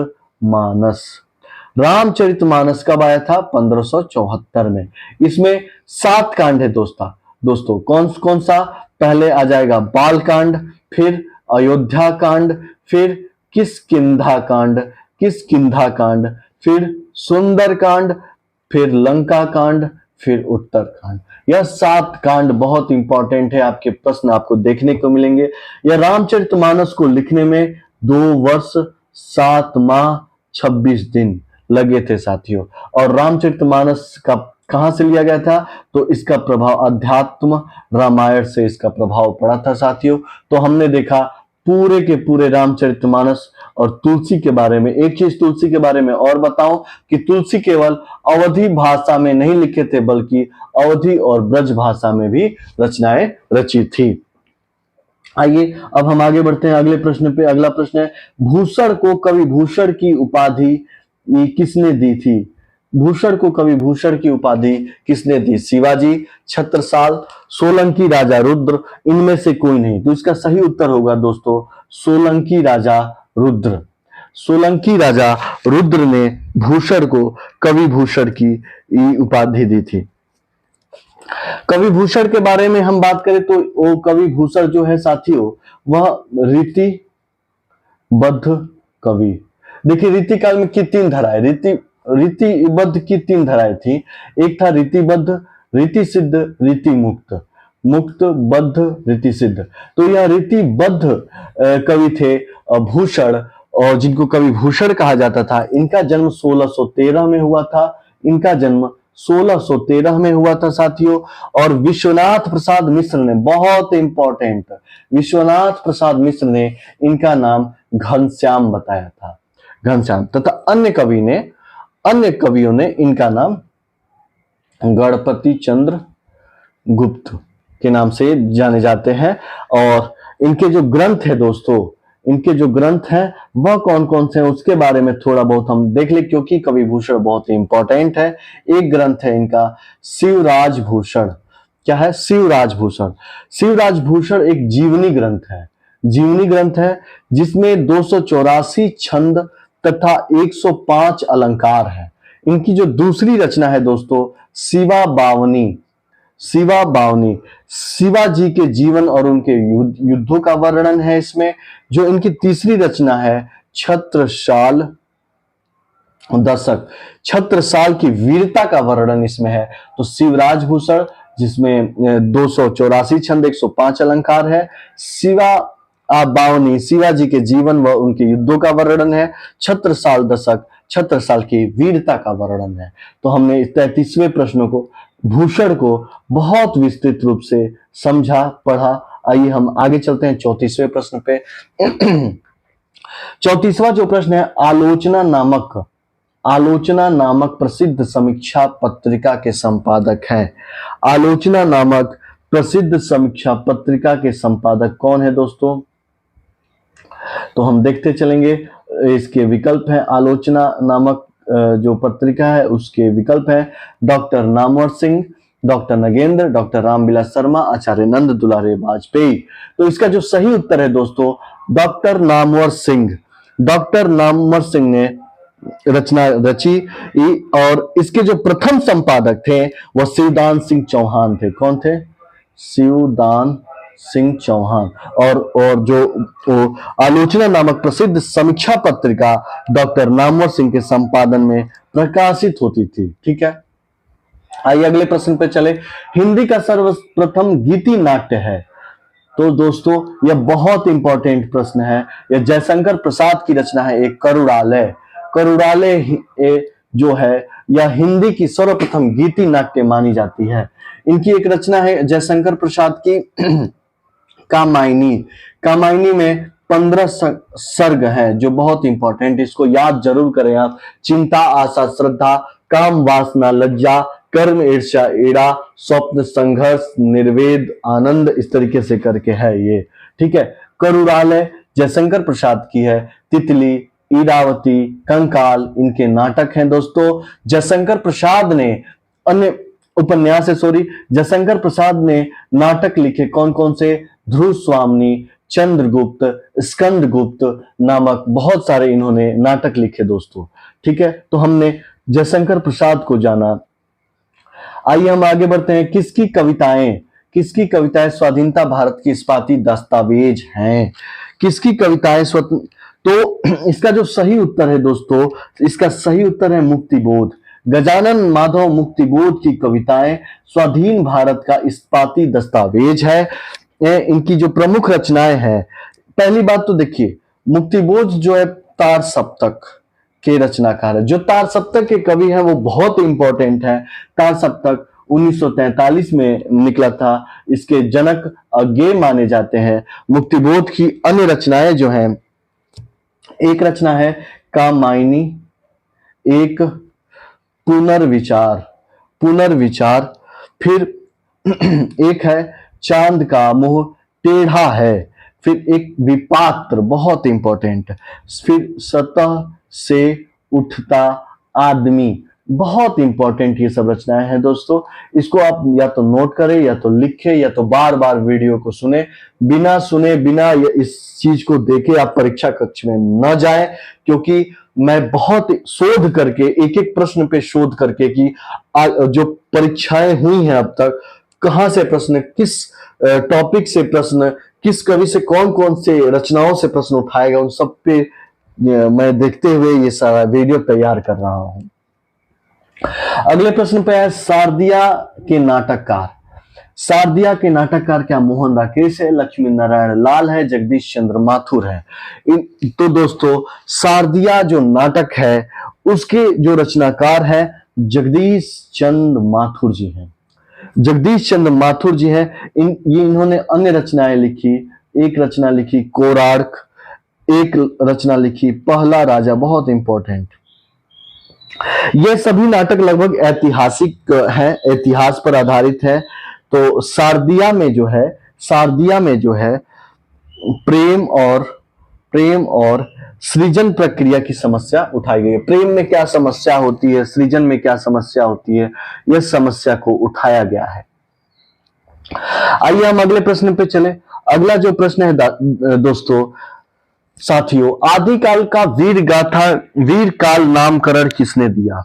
वीर काल, क्या मिश्र बंधु, क्या रामचंद्र शुक्ल, विश्वनाथ प्रसाद मिश्र, राम कुमार वर्मा, या किसी भी परीक्षा के लिए, चाहे वो DSSB हो, EMRS हो, या फिर बिहार हो, या फिर यूपी हो, किसी भी परीक्षा के लिए अति महत्वपूर्ण प्रश्न है साथी। हमेशा ये प्रश्न पूछा जाता है, यह मेरा व्यक्तिगत अनुभव भी है। तो आदिकाल के नामकरण पर हम थोड़ी सी बात करें। देखिए, जो मिश्र बंधु हैं, आदिकाल को मिश्र बंधुओं ने प्रारंभिक काल कहा। क्या कहा? प्रारंभिक काल कहा। रामचंद्र शुक्ल जो है, रामचंद्र शुक्ल ने इसे वीर काल कहा। क्या कहा? वीर काल। विश्वनाथ प्रसाद मिश्र जो है, विश्वनाथ प्रसाद मिश्र ने रामचंद्र शुक्ल ने वीर काल, विश्वनाथ प्रसाद मिश्र ने वीर काल कहा। ठीक है। रामचंद्र शुक्ल ने वीर काल हो गया। एक मिनट, इसको फिर से देखिए, ये वीर काल नहीं होगा दोस्तों। रामचंद्र शुक्ल ने इसको वीर गाथा काल कहा। वीर गाथा काल बहुत इंपॉर्टेंट यह प्रश्न है। विश्वनाथ प्रसाद मिश्र ने वीर काल कहा, हजारी प्रसाद द्विवेदी ने इसको आदिकाल कहा। हजारी प्रसाद द्विवेदी ने। अगला है महावीर प्रसाद द्विवेदी। महावीर प्रसाद द्विवेदी ने इसको क्या कहा? तो बीज वपन काल, बीज वपन काल। और फिर ये राहुल सांकृत्यायन एक कवि हुए, राहुल सांकृत्यायन ने इसको सिद्ध एवं सामंत काल कहा। ठीक है। तो ये इंपॉर्टेंट चीजें मैंने आपको बताई, यह बहुत इंपॉर्टेंट चीज है दोस्तों। एक बार मैं और रिपीट कर देता हूं आपके लिए कि मिश्र बंधुओं ने प्रारंभिक काल कहा, जॉर्ज ए ग्रियर्सन एक रचनाकार हुए, उन्होंने चारण काल कहा, रामचंद्र शुक्ल ने वीर गाथा काल, हजारी प्रसाद द्विवेदी ने आदि काल, महावीर प्रसाद द्विवेदी ने बीज वपन काल, राहुल सांकृत्यायन ने सिद्ध एवं सामंत काल, राम कुमार वर्मा ने संधि एवं चारण काल कहा है। तो ये था हमारा 38वां प्रश्न। आइए अगले प्रश्न पे। जयशंकर प्रसाद की किस कृति पहले ब्रज भाषा में तथा बाद में खड़ी बोली में रूपांतरित कर दी गई? तो प्रिय साथियों, जो इसका सही उत्तर है प्रेम पथिक, कानन कुसुम, झरना, आंसू। इनमें से सही उत्तर क्या है? तो जयशंकर प्रसाद ने प्रेम पथिक की रचना पहले ब्रजभाषा में की थी, फिर बाद में इसको खड़ी बोली में रूपांतरित कर दिया गया। ठीक है। यह भी उल्लेखनीय है कि जो कानन कुसुम और झरना जो रचना है, कवि ने कुछ नई कविताओं का समावेश किया है इसमें, और आंसू में 64 छंद और जोड़ दिए गए थे। ये जयशंकर प्रसाद की रचना है दोस्तों सभी। झरना, आंसू, लहर, कामायनी, कानन कुसुम, प्रेम पथिक, ये सब जयशंकर प्रसाद की रचना है। कामायनी एक इनकी रचना है जिसमें 15 सर्ग है। आइए हम आगे बढ़ते हैं कि नाभा दासकृत भक्तमाल की भाषा क्या है। नाभा दासकृत भक्तमाल की भाषा जो है दोस्तों ब्रज भाषा है। 84 वैष्णव की वार्ता और 252 वैष्णव की वार्ता भी ब्रज भाषा में लिखा गया था, जो गोकुल, मैं पिछली वीडियो में बताया हूं, गोकुल नाथ का है। 84 और 252 वैष्णव की वार्ता, यह भी ब्रज भाषा में। अगले पे आइए। पत्रकारिता के स्तर पर से निबंध शैली को विकसित करने वाले प्रमुख लेखक कौन हैं? क्या माखनलाल चतुर्वेदी है, शिव पूजन सहाय है, राम वृक्ष बेनीपुरी है, या गुलाब राय है? तो पत्रकारिता की दृष्टि से साथियों जो इसका सही उत्तर है वह है राम वृक्ष बेनीपुरी। राम वृक्ष बेनीपुरी। थोड़ी सी पत्रकारिता पर बात करें तो हिंदी पत्रकारिता में सबसे पहली जो पत्रकारिता मानी जाती है वह मानी जाती है उदंत मार्तंड। उदंत मार्तंड यह कब आया हमेशा पूछा जाता है। 30 मई 1826 ईस्वी को यह पत्रिका आई। कहां से निकलती है? कानपुर से यह पत्रिका निकलती है, तथा इसको निकाला किसने? जुगल किशोर के संपादकत्व में कलकत्ता से यह पत्रिका प्रकाशित होती है। बाद में फिर कानपुर से प्रकाशित होनी थी, लेकिन 1826 में यह कलकत्ता से पत्रिका निकलने लगी थी। एक चीज और है दोस्तों, इसी कारण से 30 मई के कारण से ही प्रत्येक वर्ष हिंदी पत्रकारिता दिवस मनाया जाता है। हिंदी पत्रकारिता दिवस हमेशा पूछा जाता है कि कब मनाया जाता है, तो 30 मई को हिंदी पत्रकारिता दिवस मनाया जाता है। हिंदी का पहला समाचार पत्र पहला समाचार पत्र कौन सा है, तो वह है सुधा वर्षण। सुधा वर्षण किसने लिखा? श्याम सुंदर दास। कब आया था? 1854 में। कहां से आया था? कलकत्ता। कलकत्ता से यह पत्रिका निकली थी दोस्तों। ठीक है, तो हिंदी पत्रिका उदंत मार्तंड 30 मई 1826 ईस्वी में निकली। जुगल किशोर ने निकाली संपादकत्व में, कलकत्ता से प्रकाशित हुई। 30 मई को राष्ट्रीय हिंदी पत्रकारिता दिवस मनाया जाता है। हिंदी का पहला समाचार पत्र सुधा वर्षण है, श्याम सुंदर दास ने निकाला, 1854 में निकाला। और कहां से निकाला? तो वह निकाला कलकत्ता से दोस्तों निकाला। अब आए हम अगले प्रश्न पे। प्रेमचंद उर्दू में किस नाम से लिखते थे? उर्दू में यह लिखते थे नवाब राय के नाम से। प्रेमचंद का जन्म 1880 में लमही में हुआ था। लमही है बनारस में है दोस्तों। प्रेमचंद की जो रचनाएं हैं गोदान, गबन, गबन, निर्मला, फिर सेवा सदन, फिर प्रेमाश्रय, इनकी कहानी पे बात करें, कफन, सदगति, बूढ़ी काकी, ये सब इनकी कहानियां हैं। प्रेमचंद ने लगभग 300 कहानियां लिखी हैं जो मान सरोवर नाम से 8 खंड में विभाजित है। ये भी पूछ देता है कि कितने खंड में विभाजित है, तो 8 खंड में विभाजित है दोस्तों। हमने प्रेमचंद प्रारंभिक दौर में जब एक उर्दू में किस नाम से, तो नवाब राय के नाम से यह लिखा करते थे दोस्तों। आए अब हम अगले प्रश्न पे चलते हैं साथियों। अगला जो प्रश्न है, पंत की पहली रचना कौन सी है? पंत की सुमित्रानंदन पंत इनका पूरा नाम है दोस्तों। सुमित्रानंदन पंत यह एक छायावादी कवि है। छायावाद के 4 स्तंभ प्रसाद, निराला, पंत, महादेवी, यह 4 रचनाकार हुए हैं। इनकी जो पहली रचना है गिरजे का घंटा है। पहली रचना गिरजे का घंटा है जो लगभग 1916 में निकाली गई थी। यह पंत को क्या कहा जाता था? पंत को प्रकृति का सुकुमार कवि माना जाता था। और इनका पंत का जन्म कब हुआ था? 1900। आइए फिर से हम देखें, सुमित्रानंदन पंत का जन्म 1900 में हुआ था। यह प्रकृति के सुकुमार कवि थे। इन्होंने इनकी पहली रचना गिरजे का घंटा जो 1916 में आई थी। यह छायावादी रचनाकार है। छायावादी के प्रमुख स्तंभ में से एक है। 4 स्तंभ हुए, पहला प्रसाद, निराला, पंत, महादेवी, वर्मा। आइए अब हम इनके बारे में थोड़ी इनकी रचनाओं के बारे में बात करें, तो इनकी रचनाएं कौन कौन सी है आइए देख लेते हैं। और साथियों जो इनकी रचनाएं हैं वह है उच्छ्वास, फिर ग्रंथि, फिर वीणा, पल्लव, गुंजन, युगांत, युगवाड़ी, ग्राम्य, स्वर्ण, किरण, स्वर्ण, धूलि, युग पथ, उत्तरा,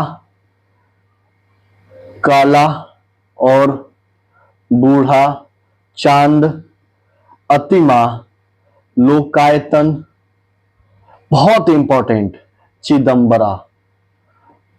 1968 में इस पे ज्ञानपीठ पुरस्कार मिला चिदंबरा पे। तो पंत की, सुमित्रानंद पंत कितनी रचनाएं हैं? उच्छ्वास, ग्रंथि, वीणा, पल्लव, गुंजन, युगांत, युगवाड़ी, ग्राम्य, स्वर्ण किरण, स्वर्ण धूलि, युगपथ, उत्तरा, काला और बूढ़ा चांद, इंपॉर्टेंट, अतिमा, लोकायतन, चिदंबरा जो है 1968 में ज्ञानपीठ पुरस्कार। हमने सुमित्रानंद पंत के बारे में जाना। आए अब हम अगले प्रश्न की तरफ चलते हैं। जो अगला प्रश्न है कि भूषण का वास्तविक नाम था। भूषण का वास्तविक नाम क्या था दोस्तों? इसके बारे में हम बात करें तो अभिभूषण पे हमने विस्तृत बातचीत की कि यह एक क्या थे, रीतिबद्ध कवि थे, रीतिबद्ध कवि थे। विश्वनाथ प्रसाद मिश्र ने इनका नाम घनश्याम रखा था साथियों। इनका जन्म 1613 ईस्वी में हुआ था और इनकी जो रचनाएं थी शिवराज भूषण, शिवा बावनी, छत्रसाल दशक इनकी रचनाएं थी। तो इसका सही उत्तर हो जाएगा दोस्तों घनश्याम। ठीक है, आइए अगले प्रश्न पे चलते हैं। प्रसाद पंत मैथिली सरल नामक निबंध संग्रह किसका है? क्या रामवृक्ष बेनीपुरी का है, अज्ञेय का है, दिनकर का है, मुक्तिबोध का है? प्रिय साथियों, जो इसका सही उत्तर हो जाएगा ये हो जाएगा दिनकर। दिनकर के बारे में थोड़ी सी बात करें तो दिनकर को हम अधैर्य के कवि, अधैर्य का कवि के नाम से जानते हैं। यह समय सूर्य भी इनको कहा जाता है, समय सूर्य के नाम से भी जाने जाते हैं। इनका जन्म 1908 में हुआ था साथियों। इनकी एक रचना है जो बहुत महत्वपूर्ण रचना है, वैसे तो बहुत महत्वपूर्ण रचना इन्होंने रची है, लेकिन एक रचना पर इनको ज्ञानपीठ पुरस्कार मिला था दोस्तों। वह रचना थी उर्वशी। उर्वशी पर इनको 1972 में ज्ञानपीठ पुरस्कार मिला था। इनकी अन्य रचना है रेणुका, हुंकार, रसवंती, रश्मिरथी, कुरुक्षेत्र, दिल्ली, फिर नीम के पत्ते, ये इनकी महत्वपूर्ण रचनाएं हैं दोस्तों। आइए अब हम आगे बढ़ते हैं अगले प्रश्न पे। अगला प्रश्न क्या कहता है 46 कि द्विवेदी युग के सर्वश्रेष्ठ प्रगीतकार माने जाते हैं। द्विवेदी युग के सर्वश्रेष्ठ प्रगीतकार कौन माने जाते हैं? तो बहुत इंपॉर्टेंट है ये प्रश्न दोस्तों। मुकुटधर पांडे, मुकुटधर पांडे माने जाते हैं। इनका जन्म 1895 में मध्य प्रदेश में हुआ था साथियों। मुकुटधर छायावाद जो शब्द है, छायावाद शब्द के जनक भी माने जाते हैं मुकुटधर पांडे। द्विवेदी युग के रचनाकार हैं, द्विवेदी युग के सर्वश्रेष्ठ प्रगीतकार माने जाते हैं। इनकी जो रचना है, एक रचना है इनकी बहुत इंपॉर्टेंट पूजा फूल, फिर एक है कानन कुसुम एक रचना है, एक है प्रेम बंधन, एक है आंसू। यह मुकुटधर पांडे की महत्वपूर्ण रचनाएं हैं जो आपको ध्यान रखनी है। प्रगीतकार माने जाते हैं, द्विवेदी युग के छायावत शब्द का जनक इनको ही माना जाता है। आइए अगले प्रश्न पे चलते हैं। अगला प्रश्न है नागरी प्रचारणी सभा की स्थापना कब हुई? तो दोस्तों इसको रट लीजिए, याद कर लीजिए, घोट जाइए। यह प्रश्न बहुत इंपॉर्टेंट है कि नागरी प्रचारणी सभा की स्थापना 1893 में हुई है दोस्तों। ठीक है, नागरी प्रचारणी सभा की स्थापना 1893 में हुई थी। राष्ट्रभाषा और लिपि के प्रचार प्रसार के लिए काशी में, कहां पर? काशी में नागरी प्रचारणी सभा की स्थापना हुई। ठीक है, और एक और प्रश्न जो हम सबके बीच आता है दोस्तों, हिंदी साहित्य हमेशा पूछेगा आपको सम्मेलन की जो स्थापना है 1910 में हुई, कहां हुई थी? प्रयाग में हुई थी। एक जो इंपॉर्टेंट और क्वेश्चन है, फोर्ट विलियम कॉलेज की स्थापना कब हुई थी? तो फोर्ट विलियम कॉलेज की स्थापना 1800 ईस्वी में हुई थी साथियों। आइए अब हम अगले प्रश्न पे चलते हैं। प्रजा हितैषी नामक पत्र के संपादक हैं।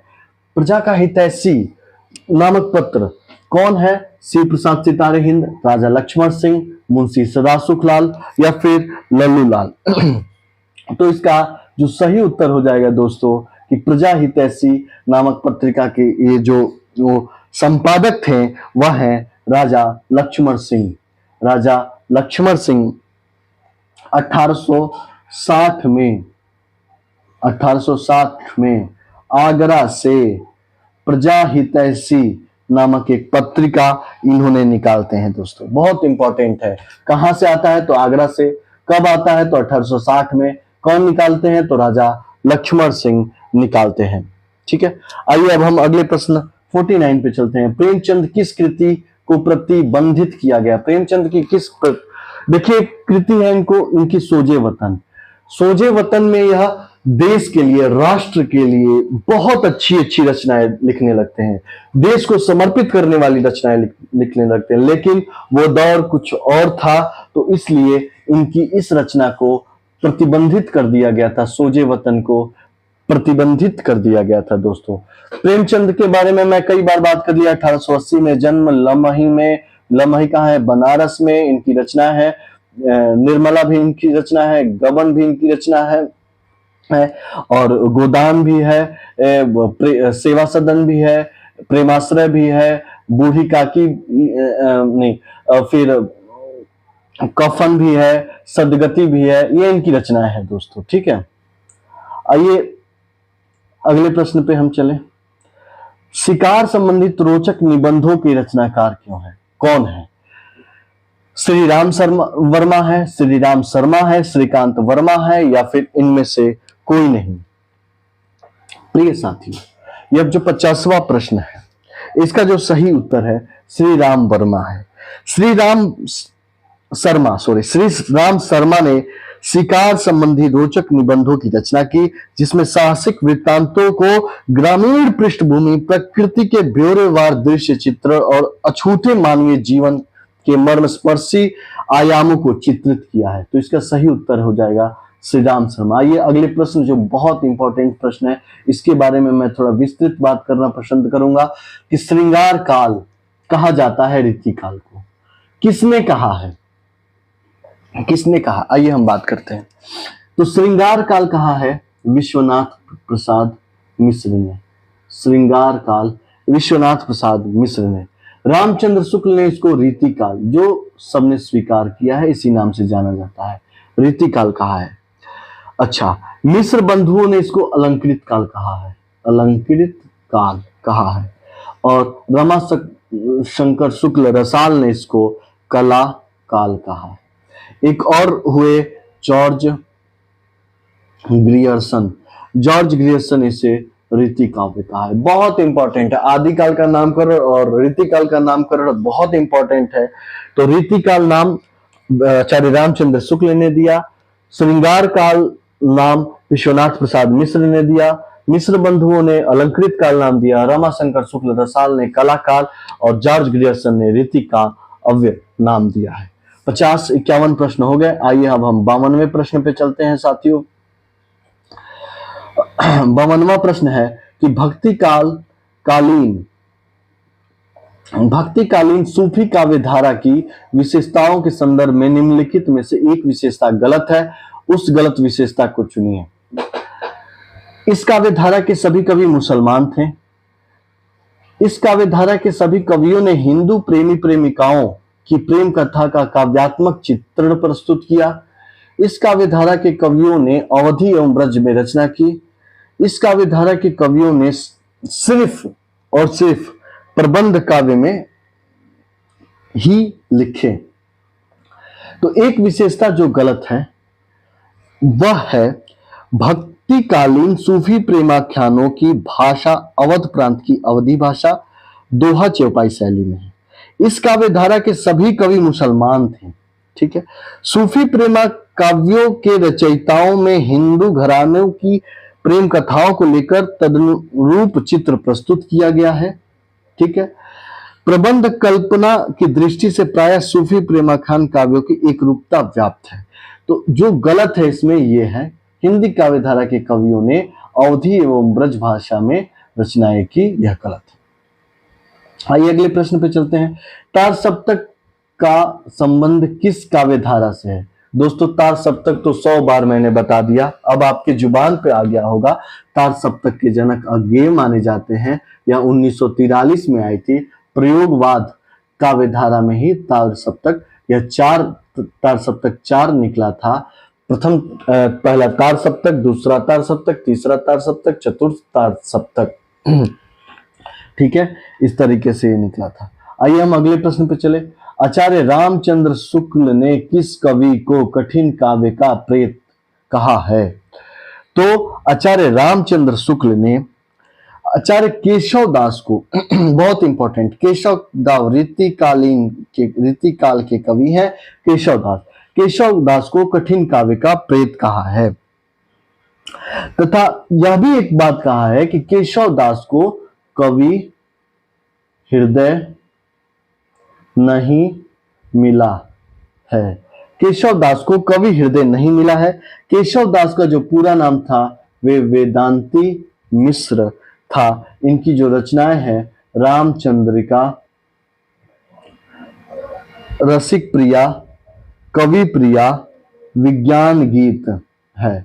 बहुत इंपॉर्टेंट है केशव दास। आप जब भी पढ़े रीतिकाल तो केशव दास इसको थोड़ा सा ठीक ढंग से पढ़ें। आइए हम अगले प्रश्न पे चलते हैं। भूषण पे हमने बहुत बात कर ली। भूषण दो राजाओं के दरबारी कवि थे, एक थे शिवाजी और दूसरे थे छत्रसाल। शिवाजी छत्रसाल। छत्रसाल की वीरता को लेकर जो वर्णन किया अपनी रचना में वह था छत्रसाल दशक के नाम से वह रचना है जो रचना करते थे। भूषण की 3 रचनाएं, शिवराज भूषण, शिवा बावनी, छत्रसाल दशक। ठीक है, आइए अगले प्रश्न पे चलते हैं। मिलान करना है, ठीक है। अब देखिए, भारतेंदु हरिश्चंद्र किस समय के कवि हैं? तो आधुनिक काल के कवि हैं। अमीर खुसरो किस समय के हैं? तो आदिकाल के हैं। जायसी किस समय के हैं? तो भक्ति काल के हैं। और रीति काल के हैं आलम। ठीक है, अब यहां से मिला ले। आदिकाल के अमीर खुसरो, मतलब पहला का तीसरा सही हो जाएगा। अगले प्रश्न पे है, अवधी और ब्रज भाषा दोनों में रचना करने वाले कवि हैं तुलसीदास। तुलसीदास जी के बारे में मैंने बहुत विस्तृत बात कर ली है कि तुलसीदास जी का जन्म कब हुआ था।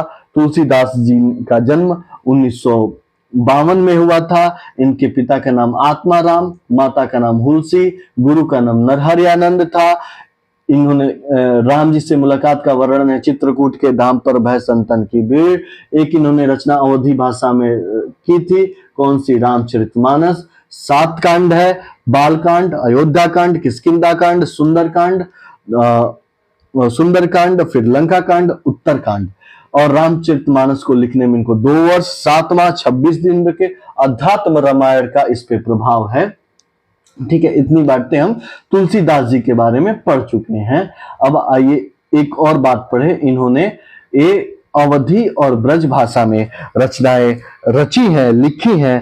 जैसे इनकी जो रचनाएं हैं रामचरितमानस या अवधी में है और ब्रज भाषा में एक अवधी में अन्य रचनाएं हैं। एक तो रामचरितमानस हो गई, दूसरी एक रचना है पार्वती मंगल, तीसरी एक रचना है इनकी जानकी मंगल। ठीक है, एक है बरवे रामायण और एक है रामलला नाचू। साथियों, जहां राम आ जाए, जहां मंगल आ जाए, यहां भी राम है, और तो वो अवधी भाषा में लिखी गई है। ब्रज भाषा में कौन कौन सी लिखी गई है? तो ब्रज भाषा में वैराग्य संदीपनी, फिर कवितावली, दोहावली, गीतावली, विनय पत्रिका, ये सब ब्रज भाषा में लिखा गया है। ठीक है, आइए अब हम आगे चले। तुलसीदास जी को ठीक से पढ़ के जाए। वैसे मैंने बहुत सारी चीजें तुलसीदास जी के बारे में बता दिया है, यहीं से प्रश्न आएगा।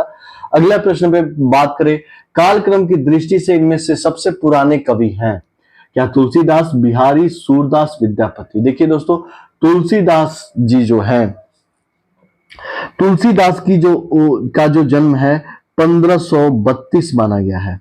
तुलसीदास जी का जन्म 1532 ईस्वी माना गया है। सूरदास का जो जन्म है वह 1478 माना गया है। बिहारी जो रीतिकालीन है 1595 माना गया है और विद्यापति 1360 माना गया है। विद्यापति आदिकालीन रचनाकार है, आदिकालीन कवि है। तुलसीदास भक्तिकालीन, सूरदास भक्तिकालीन और बिहारी जो है रीतिकालीन रचनाकार है। तो सबसे पुराने कवि विद्यापति हो जाएंगे। 58 क्वेश्चन हो गए। आइए अब चलते हैं 59 पे। अब थोड़ा सा जल्दी करेंगे दोस्तों हम।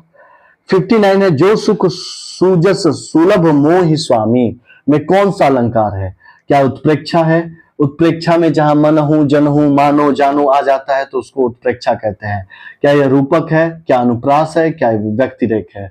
तो साथियों, यहां पर देखेंगे तो एक वर्ण की आवृत्ति बार बार आ रही है, 100 वर्ड की आवृत्ति बार बार आ रही है, तो इसीलिए यह अनुप्रास अलंकार है।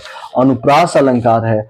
अनुप्रास अलंकार में जिस रचना में व्यंजनों की बार बार आवृत्ति के कारण एक चमत्कार उत्पन्न हो जाता है, तो उसको अनुप्रास अलंकार बोलते हैं। जो दोस्तों अलंकार होते हैं, उनके दो भेद होते हैं। एक होता है शब्दालंकार और दूसरा होता है अर्थालंकार। शब्द अलंकार के अंदर 5 होते हैं दोस्तों, 5 भेद होते हैं। पहला होता है अनुप्रास, दूसरा होता है यमक, तीसरा होता है श्लेष, चौथा होता है वक्रोक्ति और पांचवा होता है विप्सा। ये 5 होता है। बाकी जितने भी अलंकार है जैसे उपमा, रूपक, उत्प्रेक्षा, अतिशोक्ति, संदेह, दीपक, ये सब के सारे अर्थालंकार में हो जाते हैं। अगले प्रश्न की बात करें, प्रत्येक में 4 शब्द दिए गए हैं, जिनमें से 3 अनेकार्थक शब्द की श्रेणी में आते हैं। जो शब्द इस श्रेणी में नहीं आता वही आपका उत्तर है सजा, शक्ति, बल, सेना। तो इसका सही उत्तर हो जाएगा दोस्तों सजा, क्योंकि बल, शक्ति, सेना अनेकार्थक शब्द की श्रेणी में आते हैं। एक प्रश्न दिया गया है, इस प्रश्न में एक वाक्य दिया गया जिसमें त्रुटि है। नीचे दिए गए 4 विकल्प दिए गए हैं, इनमें से एक सही है। सही, हम बचपन में वहां जाता रहा, ये त्रुटि है, तो इसका सही करना है हम बचपन में वहां जाएंगे। जाता रहा, ये जाएंगे भविष्य की बात कर रहा है, नहीं होगा। हम बचपन में वहां जाते रहे हैं। देखते हैं, मैं बचपन में वहां जाता रहा, मैं बचपन में वहां जाऊंगा। तो इसका सही उत्तर है दोस्तों हम नाम का कोई हिंदी व्याकरणिक दृष्टि से हम शब्द गलत होता है, तो मैं बचपन में वहां जाता रहा। ठीक है, इसका सही उत्तर हो जाएगा। ठीक है, मैं बचपन में वहां जाता रहा। अगले प्रश्न की बात करें, अथवा व्याकरण की दृष्टि से है संधि है, उपसर्ग है, अव्यय है, अनव्यय है, अव्यय है। साथियों, अव्यय वो होता है जो मतलब वचन, लिंग, पुरुष, कारक आदि की दृष्टि से कोई बदलाव नहीं होता है। वाक्य में सेम टू सेम वाक्य पूरा परिवर्तन हो जाए फिर भी वो शब्द वैसे के वैसे रहता है, तो उसे अव्यय शब्द कहते हैं। ठीक है, अव्यय दो प्रकार के शब्द होते हैं, एक विकारी शब्द होते हैं, एक अविकारी शब्द होते हैं। विकारी शब्द में संज्ञा, सर्वनाम, क्रिया, विशेषण और अविकारी शब्द में अव्यय आता है। तो अव्यय एक अविकारी शब्द है। अथवा जो है इसमें कोई परिवर्तन नहीं होता है, तो यह एक अव्यय शब्द कहलाता है। दोस्तों, बहुत मैं कोशिश कर रहा हूं कि अपना बेस्ट दूं, फिर भी आपके कुछ सलाह होंगे तो आमंत्रित हैं, कमेंट करके आप अपने सलाह दे सकते हैं। अगला जो प्रश्न है, मात्रा की दृष्टि से दोहा के ठीक विपरीत होता है। दोस्तों, दोहा में 24 मात्राएं होते हैं। दोस्तों, 24 मात्राएं होते हैं। जो दोहा में के 4 चरण होते हैं, 4 चरण, 13, 11, 13, 11 पर यति लगा होता है दोस्तों। और दोहा का ठीक उल्टा सोठा होता है। इसमें भी 24 मात्राएं, 11, 13, 11, 13 जो 4 चरण बनते हैं वो इसी टाइप से बनते हैं साथियों। अगले प्रश्न की हम बात करें, अगला प्रश्न क्या है वो देखें, 64 की अवहट भाषा से तात्पर्य है। अवहट भाषा से, देखिए जो भाषा होता है दोस्तों वह परिवर्तनशील होता है, भाषा परिवर्तनशील होता है और अपभ्रंश भाषा के परिवर्तित रूप को ही विद्वानों ने अवहट भाषा कहा। एक दिन मैं भाषा पर ही पूरी क्लास लूंगा। अवहट भाषा से तात्पर्य ग्रामीण अपभ्रंश भाषा से है। ठीक है, अगले प्रश्न पे आइए, निम्नलिखित में से काल कहलाता है। काल, देखिए बच्चों, काल 3 प्रकार के होते हैं, वर्तमान, भूत और भविष्य। जैसे जैसे प्रश्न मिलेंगे मैं इन तीनों के बारे में विस्तृत बात करता जाऊंगा। वर्तमान काल के 5 भेद होते हैं, भूतकाल के 6 भेद होते हैं तथा भविष्य काल के 3 भेद होते हैं। तो इसका सही उत्तर है कि निम्नलिखित में से काल क्या कहलाता है, तो क्रिया के घटित होने के समय को हम काल कहते हैं। क्रिया के घटित होने के समय को हम काल कहते हैं दोस्तों। ठीक है, अब हम आगे बढ़ते हैं। अगला जो प्रश्न है, कारक के भेद कितने होते हैं? मैंने कल भी ये चर्चा किया था, कारक के भेद 8 होते हैं। और कामता प्रसाद गुरु ने शायद 6 भेद माना है, लेकिन मूल रूप से कारक के 8 भेद होते हैं। कौन कौन से? तो कर्ता ने कर्म को करर से के द्वारा संप्रदाय को के लिए आपादाय अपादान से अलग होने के संबंध में संबंध कारक काके की नाने नी अधिकरण में पै संबंध बोधक संबोधन आह ओह आह जैसे शब्द आते हैं, तो वो कारक के 8 भेद होते हैं दोस्तों। अगला प्रश्न की बात करें कि वाक्य में अकर्मक क्रिया क्या है? दोस्तों, अकर्मक क्रिया पहचानना बेहद आसान होता है। सकर्मक, अपकर्मक, जिस वाक्य में आपको क्या या किसको का उत्तर मिल जाता है वह सकर्मक क्रिया है, और जिस वाक्य में क्या या किसको का उत्तर नहीं मिलता है वह अकर्मक क्रिया है। तो पानी बरस रहा है, क्या बरस रहा है? पानी बरस रहा है। किसको बरसा रहा है? तो पानी को बरसा रहा है। मैं गेहूं पिसवाता हूं, तो क्या पिसवाता हूं? गेहूं को पिसवाता हूं। और किसको पिसवाता हूं? तो गेहूं को पिसवाता हूं, ये भी सकर्मक क्रिया। श्याम निबंध लिखता है, क्या लिखता है? निबंध लिखता है। किसको लिखता है? निबंध को लिखता है, ये भी सकर्मक क्रिया। राम मोहन को रुला रहा है, तो क्या और किसको का उत्तर जो है दोस्तों वह क्या कर रहा है? तो रुला रहा है। किसको रुला रहा है? तो मोहन को रुला रहा है, ये भी सकर्मक क्रिया है। तो इसका सही उत्तर जो है दोस्तों ए हो जाएगा। पानी बरस रहा है, क्या बरस रहा है? पानी बरस रहा है। किसको बरस रहा है? तो किसको का उत्तर यहां नहीं मिल पा रहा है, इसीलिए दोस्तों यह अकर्मक क्रिया हो जाएगी। अकर्मक क्रिया क्या और किसको का उत्तर अगर हमें नहीं मिलता है तो वो अकर्मक क्रिया। क्या बरस रहा है? तो पानी बरस रहा है। किसको बरस रहा है? तो किसको का उत्तर यहां नहीं मिल रहा है, तो सही उत्तर यहां क्या हो जाए? 67 प्रश्न हमने लगा लिया। आइए 68 पे। 68 प्रश्न जो है वह है, ये क्रम में लगाने वाला प्रश्न है दोस्तों। यार अल्लाह दे रखा है, क्रम में लगाना है।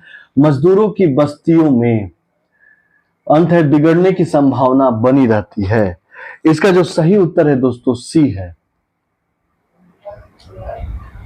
सी है र। मजदूरों की बस्तियों में व्यक्तियों के अपेक्षाकृत अनजान होने से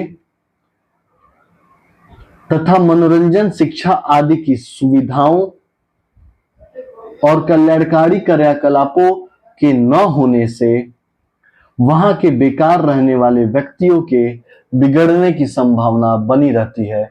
इसका उत्तर सी हो जाएगा दोस्तों। आइए अगले प्रश्न की चर्चा करें। अगला प्रश्न क्या कहता है? अगला प्रश्न है, निम्नलिखित में से कौन सा शब्द स्त्रीलिंग नहीं है? मतलब पुल्लिंग है। झुरमुट, अंत्येष्टि, इच्छा, निराला। निराला तो इसका जो सही उत्तर है दोस्तों 69 का, वह है झुरमुट। झुरमुट निकल गया, आपका अंत्येष्टि, अंत्येष्टि हो गई, आपकी इच्छा। निराला है, ये तीनों स्त्रीलिंग है, और झुरमुट जो है वह पुल्लिंग है। निराला पर थोड़ा सा मुझे संशय है, फिर भी मैं एक बार चेक जरूर करूंगा कि आपका अंदाज निराला है। यह भी पुल्लिंग हो सकता है दोस्तों, और झुरमुट तो पुल्लिंग है ही। तो इन दोनों, ये दोनों शायद उत्तर पुल्लिंग हो सकते हैं। शायद इसको एक बार आप भी देखें। वैसे तो मेरे अनुसार आपका अंदाज निराला है, यह भी सही है। झुरमुट ये भी पुल्लिंग है, बाकी ये दोनों स्त्रीलिंग है। आइए 70 नंबर प्रश्न पे चले। इनमें से बादल का पर्यायवाची शब्द नहीं है। जलद, जलधि, मेघ, बारिश। तो इसमें बादल का पर्यायवाची जलधि नहीं है, क्योंकि जलधि समुद्र को कहा जाता है दोस्तों। तो थोड़ा सा हम, जबकि जलद, मेघ, बारिद ये सब बादल का पर्यायवाची है। बादल का अन्य पर्यायवाची देखे तो पयोद, अम्बुद, जलधर, नीरद, पयोधर, वारिधर, ये सब बादल का पर्यायवाची है। अगले प्रश्न पे आए दोस्तों। अगला प्रश्न क्या कहता है? अगला प्रश्न है तुमुन प्रत्यय। तुमुन प्रत्यय देखिए, ये प्रश्न DSSB, EMRS और फिर बिहार में नहीं आएगा। ये प्रश्न आएगा उत्तर प्रदेश के TGT और PGT की परीक्षा में। तुमुन प्रत्यय का प्रयोग निम्नलिखित में से किस अर्थ में हुआ है? तो तुमुन प्रत्यय का प्रयोग के लिए किया जाता है। अगले प्रश्न पे आए। अगला जो प्रश्न है वह है कि विप्रलंभ श्रृंगार में वियोग की कितनी दशाएं मानी गई हैं? तो साथियों इसका जो सही उत्तर हो जाएगा 10। थोड़ा सा स्पीड बढ़ाएं क्योंकि टाइम बहुत हो चुका है। सिंह द्वार में समास है तो इसका इसका विच्छेद करेंगे, विग्रह करेंगे तो सिंह के लिए द्वार। तो जिस वाक्य के अंत में बीच में के लिए कारक चिन्ह आ जाए वह तत्पुरुष समास कहलाता है। कर्मधारय के बीच में तत्पुरुष समास कहलाता है जिसमें कारक चिन्ह आ जाए और जिसमें योजक चिन्ह आ जाए बीच में, जैसे माता पिता, वह द्वंद्व समास कहलाता है। और अव्ययी भाव समास में सबसे पहले उपसर्ग आपको दिख जाएगा, उपसर्ग लगा हुआ। और कर्मधारय में है जो बीच में वाक्य के बीच में आ जाता है उसको हम कर्मधारय समास कहते हैं दोस्तों। आइए अगले प्रश्न पे चले। अनंत जो है का संधि विच्छेद, तो अनंत का संधि विच्छेद करेंगे अन्न धन अंत। अन्न तो आधा न प्लस अ, तो आधा न यहाँ लास्ट में आ रहा है तो यह हो गया व्यंजन संधि। व्यंजन संधि तो देखिए अन्न धन अंत, ये हो गया इसका सही उत्तर। अगले बात करें, व्युत्पत्ति के आधार पर संज्ञा के कितने भेद होते हैं? दोस्तों वैसे तो संज्ञा के 5 भेद होते हैं, लेकिन व्युत्पत्ति के आधार पर देखें तो संज्ञा के 3 भेद होते हैं। कौन कौन से, इसके बारे में हम थोड़े से डिस्कस कर ले कि 3 भेद व्युत्पत्ति के आधार पर कौन कौन से होते हैं। तो पहला होता है व्यक्तिवाचक संज्ञा, दूसरा होता है जातिवाचक संज्ञा और तीसरा होता है भाववाचक संज्ञा। ये 3 होते हैं व्युत्पत्ति के आधार पे। आइए हम अगले प्रश्न पे चलते हैं। 76 श्रोता के लिए किस सर्वनाम का प्रयोग किया जाता है? देखिए जो पुरुषवाचक सर्वनाम होते हैं उनके 3 भेद होते हैं, उत्तम पुरुषवाचक, मध्यम पुरुषवाचक, अन्य। उत्तम पुरुष स्वयं के लिए होता है, मध्यम सामने वाले के लिए होता है, श्रोता के लिए, अन्य जो होता है तीसरे के लिए होता है साथियों। तो मध्यम पुरुषवाचक सर्वनाम श्रोता के लिए प्रयोग किया जाता है, स्वयं के लिए उत्तम और अन्य के लिए अन्य। 77 प्रश्न पे आए कि जो क्षुद्र है इसका अर्थ क्या होगा दोस्तों?